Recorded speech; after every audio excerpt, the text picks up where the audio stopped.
Here's how to play Sip, Peel, Win at Dunkin'. Just sip, peel, win. I want a doormat. Look more closely. I want a dog mat. Put on your reading glasses. I want a donut. There you go. Enjoy a large or extra-large coffee for your chance to win from millions of prizes like JetBlue travel certificates, Fandango movie tickets, or Fanatics gear. Just sip, peel, win at Dunkin'. America runs on Dunkin'. No purchase necessary. 18 plus ends 10/15/18 or while supplies last. For game, peace, and official rules, visit sippeelwin.com. TCL is a proud sponsor of the 1500 ESPN studios. TCL, America's fastest growing TV brand.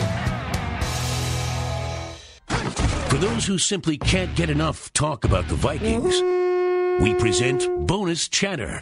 Bonus chatter about your favorite team that's unscripted, unfiltered, and uninterrupted. This is another edition of 1500 ESPN's Purple Podcast. Hello, welcome to another episode of the Purple Podcast. Matthew Coller here, and to start the podcast, let me announce that on a regular basis, twice a week, we will be talking to our current guest, former NFL quarterback and former Minnesota Viking, Sage Rosenfels. Sage, how are you? I'm doing great. Excited to be on your show this year, and excited to get started in a great Vikings win to start the 2018 season. I am sure that our podcast listener nerds are really thrilled to have a former quarterback because they know that on this podcast, we are obsessed with quarterbacks, especially, now you were a starter and a backup, but especially guys who were backup quarterbacks. At one point, Sage, on this podcast, we were reading Cade McNown's entire Wikipedia. So that's how much we love quarterbacks on this podcast. Well, and you must be a crazy person. One of my first ever Bears games I actually went to was a Cade McNown starting Bears game, I believe against Charlie Batch and the Detroit Lions. Man, Charlie Batch. Circa 1999 or 2000, something like that. Yes. I want that. I know that one of my friends who likes to go back and look through YouTube games that we have run onto games where Rodney Peete is starting for the Lions, and then the next game is like Gus Frerotte. Gus Frerotte. Yes. I interviewed Gus Frerotte once too. So this is a quarterback obsessed podcast. We're very thrilled to have you. And I think there's nobody better, Sage, than you to break down Kirk Cousins' debut. Now, let's start with the big picture first. He did the thing that he was supposed to do in get a win. And when I look at Kirk Cousins for this season and how we're going to evaluate him, I don't think that Vikings fans are even going to look at the stat sheet after games. I think all they care about is getting a win. But why don't you give me the sort of the big picture view from you on what he did yesterday? Well, the big picture is you're correct. It's all about the wins. You know, whether his stats are great or not great, does that really matter for Vikings fans? It's how many wins he gets. And I will say this also. You know, Case Keenum and the crew, they won 13 games last year, regular season games. I just simply don't expect that out of the Vikings this year. It has nothing to do with really Kirk Cousins. To win 13 football games, unless you have, Peyton Manning in his prime and Aaron Rodgers and Tom Brady, those types of guys who just always seem to, win 12 to 14 games every year. It's really, really hard for that to happen. So I don't, and we'll see as the season progresses here. And even if Kirk Cousins plays just absolutely fantastic Pro Bowl football, the ball has to bounce the right way. Here and there, you have to get timely turnovers by your defense, to stop a team coming back. It's just hard to win 13 games, no matter how talented your defense is, no matter how good your quarterback is. It's just rare that happens. And so I don't expect the Vikings to repeat last year's performance regular season. Now, I do think they have a chance to go all the way to the Super Bowl and possibly even win it. But, for me, the key is you got to get in the playoffs. And I do think this Vikings roster is better than last year's roster all around. I love the addition of Sheldon Richardson. I like the addition, obviously, of Kirk Cousins. But, you just have to sort of grind through this regular season. And so far, all is good with the 1-0 Vikings team. Yeah, the addition of Sheldon Richardson certainly showed up yesterday. He was a monster on the inside. With Cousins Now, one thing we talked about throughout the entire offseason was that he's a quarterback who can throw the ball a lot better than Case Keenum can. It's just simply his arm strength and his accuracy. And I thought that his accuracy especially showed up down the field on a couple of plays, but most specifically the Stephon Diggs touchdown where he drops the ball in the bucket. From your perspective, how difficult of a throw is that, and what do you see when you watch Kirk Cousins throw the ball mechanically? Well, yeah, he's got a very, very sort of fluid and simple throwing motion. You know, he is very accurate. And by the way, this is something that Vikings fans, I'm sure, are well aware of and have to keep an eye on all year. The one thing that Cousins has struggled with in the past is red zone turnovers, red zone, interceptions. He's also been on football teams where he had to go out and score a lot of points. He had to go out and score touchdowns, and that never settled for field goals when he was with Washington in his past years. He's in a different situation now, so he mentally has to be probably a little bit more conservative, not as aggressive trying to force the ball in the end zone. The touchdown pass to Stephon Diggs yesterday was an absolutely perfect drop in the bucket. You draw it up just like that. It was a great route by Diggs to get just barely over the top, and Cousins put it in there. So that was a perfect throw. He did miss another throw. I think it was a little bit behind, a little bit later in the game, in the red zone. I think that could have been a touchdown, but he did enough yesterday. He was a good, accurate, quality quarterback. Was he better than what Case Keenum could have done yesterday? I don't know. I think Case would have probably played similar in that game. The biggest difference, I think, in the two players is one, Cousins definitely has a stronger arm. Mm-hmm. You're going to see more shot plays down the field, especially the way the Vikings run the football well. You're going to hopefully see some play action where they really take some shots on some deep, 55-yard, even 60-yard post throws. The Case Keenum doesn't have that type of arm. He just doesn't. But what Case does have, he's a little bit more athletic in and around the pocket. He's a better scrambler, guy that can create a little bit more than Kirk. They're just two different, players, but Kirk does have the stronger arm. He does have the more experience, hopefully better decision-making than Case Keenum, but you sort of miss out on some of that athletic ability. You saw it yesterday with Jimmy Garoppolo. That touchdown pass he threw was like a wow play. Like, wow. I mean, he spins out of the pocket. He rolls to his left, falls away, and drops a dime. You're not going to see Kirk Cousins do that very often. He's just not that type of player. So Viking fans got to realize that. The guy may be making $28 million a year, but doesn't mean that he, is a Superman like an Aaron Rodgers or a couple of plays you see Jimmy Garoppolo make yesterday. But he did a really nice job in sort of classic Vikings fashion from last year. They got the lead. They just sort of, stayed on the San Francisco 49ers. The quarterback did his job, made enough plays. The defense did their job, came with, some turnovers there in the second half and pulled out a win, an 8-point win. It sounds really just like your sort of factory a win from 2017, now copied in 2018. Yeah, I definitely felt that way, and that was my column after the game was if they're going to be as good as Vikings fans hope they can be this year and go deep, that a lot of times it's going to have to be relying on the defense creating turnovers, getting a couple of bounces, because when you look at their schedule, as you alluded to earlier, I mean, you've got all sorts of great quarterbacks and great teams that they're going to face, and you're still going to have that defensive element. And I wonder if Kirk, after the game, went home and thought about it for a few minutes and said, I haven't really seen a defensive performance like that too often when I played in Washington, where they get 4 key turnovers and a pick six helps out and is a major difference in the game. When you talk, Kirk's going to have like a. And he's such a thinker, he's a guy that is constantly thinking. And I really do believe, about himself, about his role, the team, about what he has to do. I think he's a big picture guy at all times, but then really loves getting into the fine details of his job. But, he is on a different football team than past years. In a sense, less is expected of him. But sometimes that means more is expected in the sense of the responsibility of having to play the situations, correctly. And he does have this really, really good defense that he didn't have in the past. But that also means that there's going to be games where, when it might be an Aaron Rodgers football game, or when they play the LA Rams, where despite the fact the Vikings have a very good defense, sometimes you have other offenses that just get hot. You saw it in that championship game last year with the Philadelphia Eagles. There's going to be games where, Kirk, you're going to have to go out there and score 38 points for us this week to beat this offense that is sort of humiliating our defense. That might happen a time or two this year.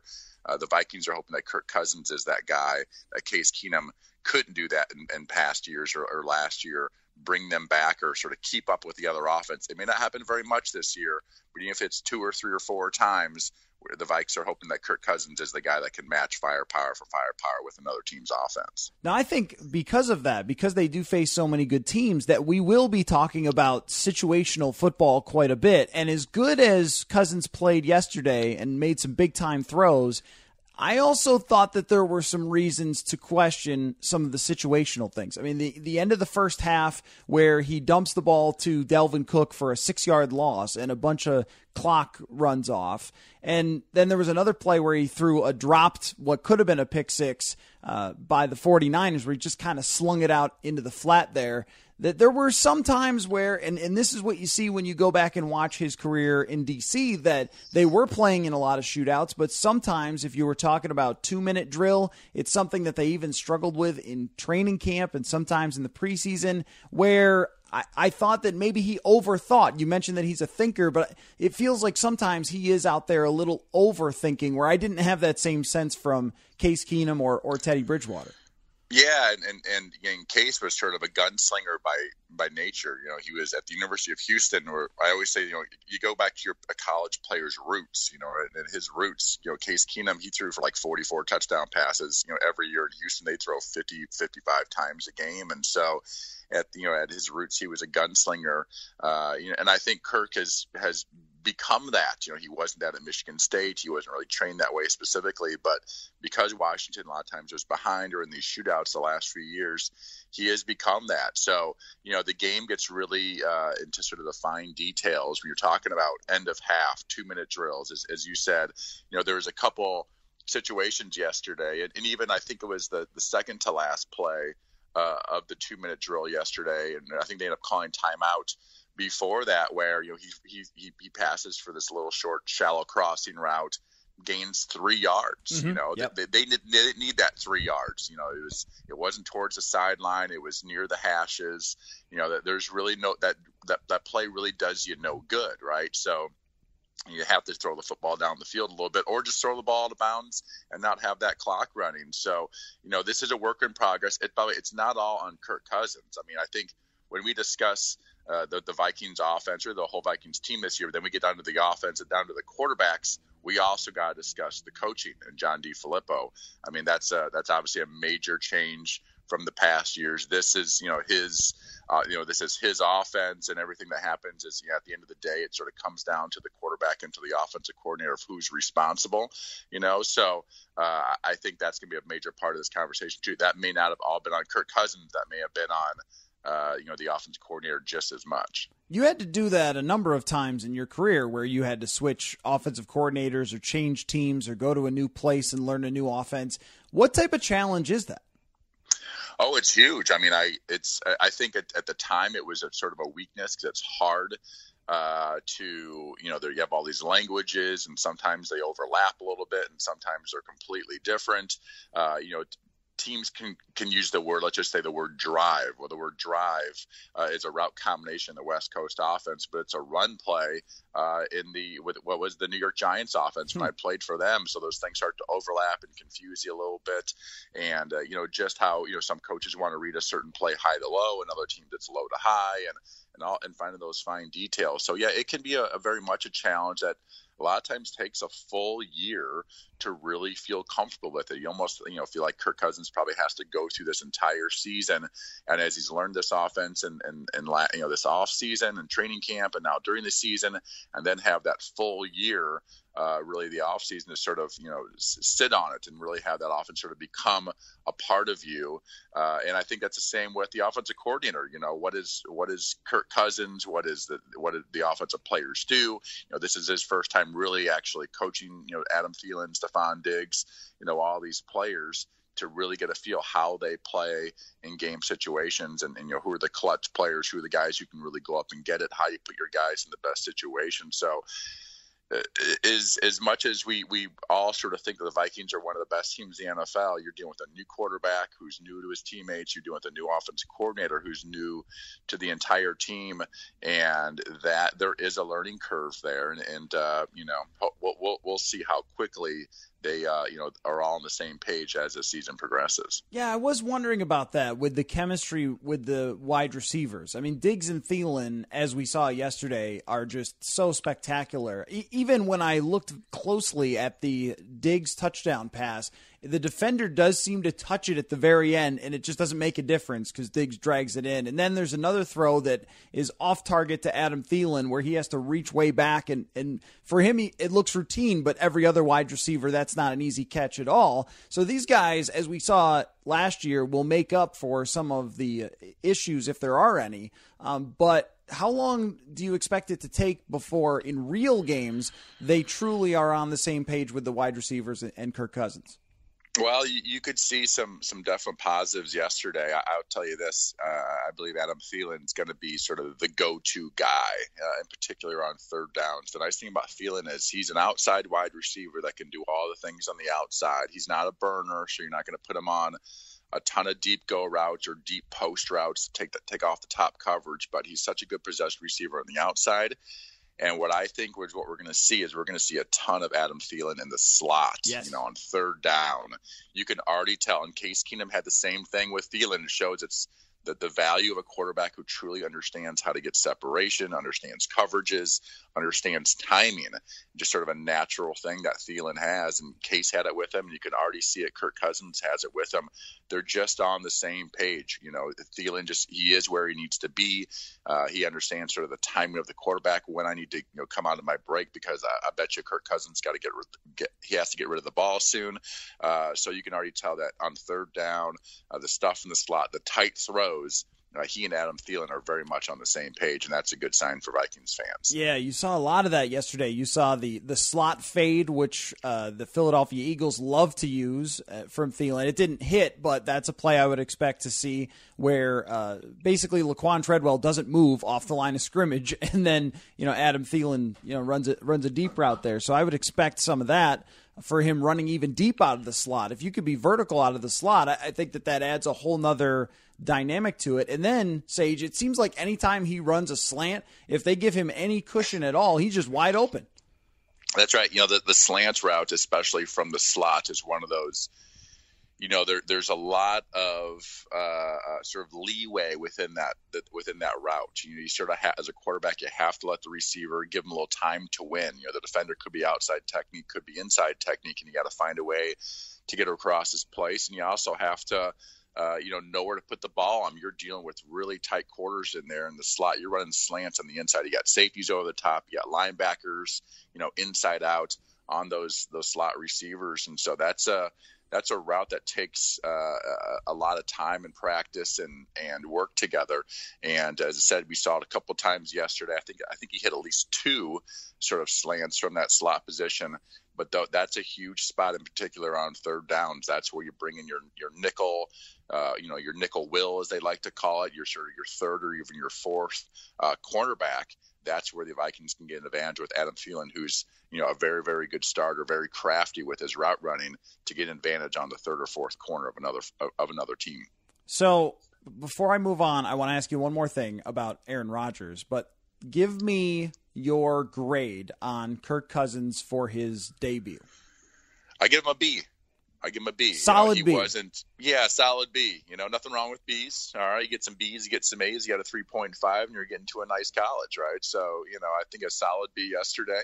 And he didn't have to play a football. I think he understands he doesn't have to play a football. And I think that, as analysts, we have to, come into this thing looking at, looking at Kirk Cousins and you have to take the money away from it. Yes, he's getting paid a lot of money, but that's supply and demand. That's sort of capitalism in football. And so he was paid based off of the supply. There weren't other quarterbacks out there. Is he a top 5 quarterback in the league? No. Is he paid like one? Yes. But we have to come out and figure out what we expect of Kirk Cousins, and that's to take care of the football, to execute on third downs, maybe make a big play or two during the football game. But as I said, all it really matters is he has to play quality football and for the Vikings to win. So he did his job yesterday. He got a B. He can play better. He can definitely play worse. But he's going to have to sort of feel his way through the season. Who are they playing? How's their defense playing against the other team?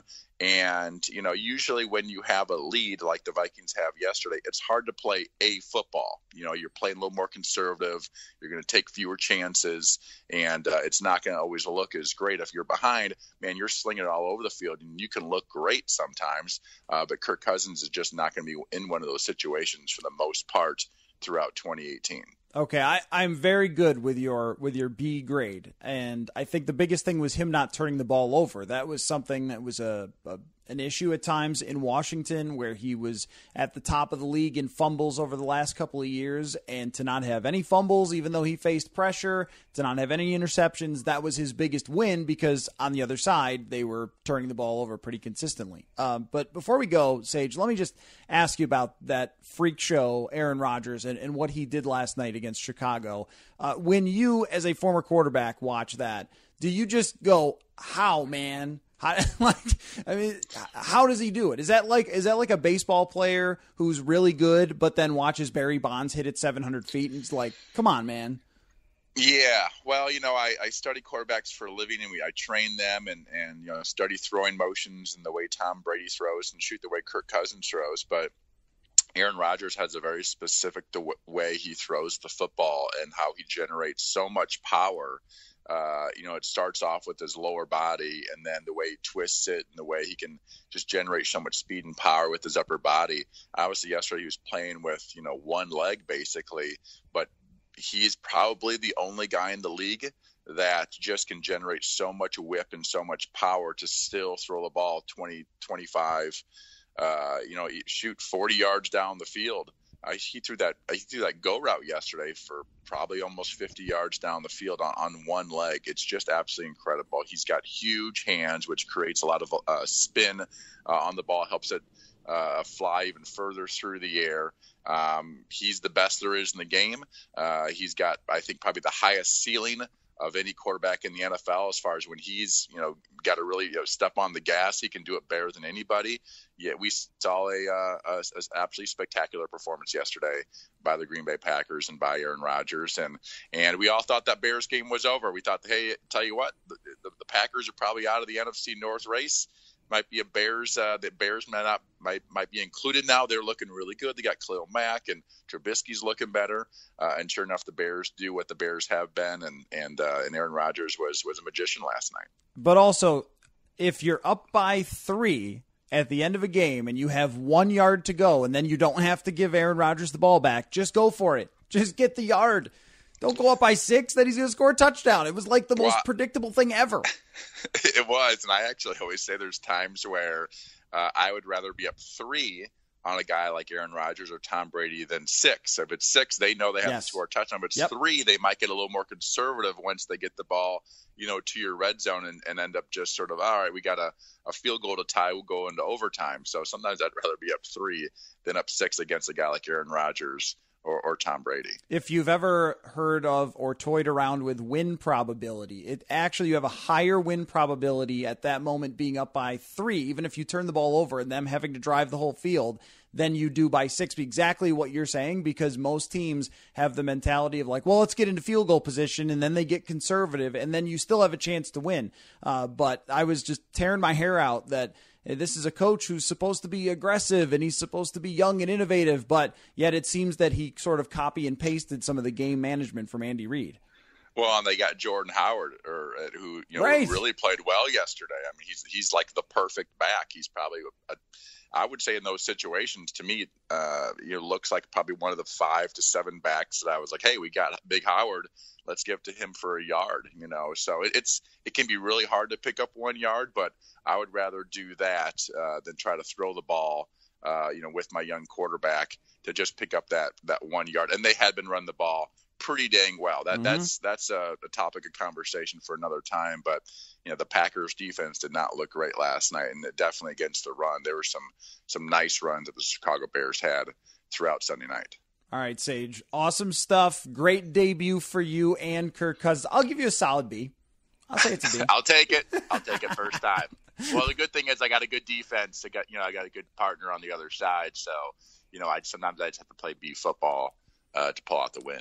Exactly. Rely on the best side of the ball, which is me. I'm the defense. No, I'm just kidding. All right. Well, Sage, looking forward to an entire season of talking football with you. I can't wait to have some specific episodes where you just explain throwing mechanics or you explain reads at the line of scrimmage and all this stuff. I can't wait for all the things that you can use your giant football brain to teach our audience. So awesome stuff. And you will be on a couple times a week throughout the whole season, so people can look forward to that. And thank you all, as always, for listening to this episode of the Purple Podcast. Here's how to play Sip, Peel, Win at Dunkin'. Just sip, peel, win. I want a doormat. Look more closely. I want a dog mat. Put on your reading glasses. I want a donut. There you go. Enjoy a large or extra large coffee for your chance to win from millions of prizes like JetBlue travel certificates, Fandango movie tickets, or Fanatics gear. Just sip, peel, win at Dunkin'. America runs on Dunkin'. No purchase necessary. 18 plus ends 10/15/18 or while supplies last. For game, peace, and official rules, visit sippeelwin.com. I'm Rita Foley with an AP News Minute. President Trump is tweeting that Bob Woodward's explosive new book is a joke. But moments ago, Woodward told NBC's Today Show, "Look, the people who are willing to talk are people of conscience, people of courage, people who said, look, the world needs to know this." The powerful CEO of CBS, Les Moonves, is out after more allegations of sexual misconduct. The AP's Oscar Wells-Gabriel. Moonves ran CBS programming before taking over the reins of the network and other corporate entities like Showtime. CBS has consistently been the most watched network on TV, even as cord-cutting and other factors have cut into viewership. The AP's Oscar Wells-Gabriel there. Les Moonves denies the allegations against him. Hurricane Florence is headed for the East Coast. Forecasters say it could hit anywhere from the Carolinas to the Mid-Atlantic region. I'm Rita Foley.